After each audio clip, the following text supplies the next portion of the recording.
Indian tourist stands on top of Buddhist shrine in Bhutan. Detained. An Indian tourist has been detained by the Royal Bhutan Police for standing on top of a Buddhist shrine in Dochula. The tourist, identified as Abhijit Ratan Hajare, is a native of Maharashtra and was a part of a 15-bike convoy headed by a Bhutanese team leader. Hajare's passport has been seized and an investigation has been launched. UK Parliament passes law mandating PM Johnson to seek Brexit. Delayed. UK Parliament on Saturday passed the Letwin amendment, withholding support for Prime Minister Boris Johnson's Brexit deal and mandating him to request a Brexit delay. The Parliament withdrew support until the government passes all other legislation needed to avoid the no-deal Brexit. Following the vote, Johnson said that he'll not negotiate in any delay for Brexit with the European Union.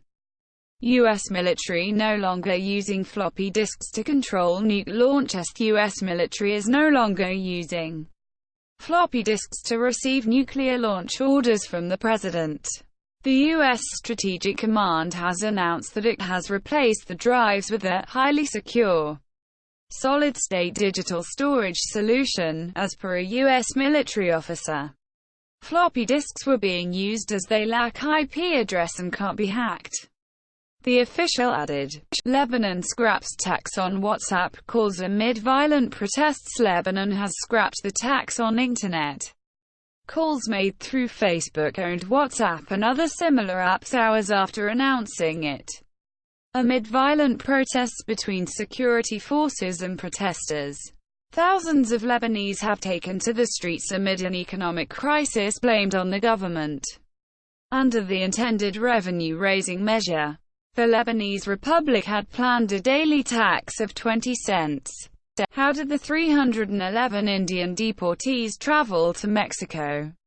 The 311 Indians, mostly from Punjab and Haryana, who were deported from Mexico for illegally entering the country and trying to cross over to the U.S., traveled from India to Dubai and then to Russia. From Russia they traveled to Ecuador. From Ecuador they were transported by road or flight to Central and South American countries before entering Mexico.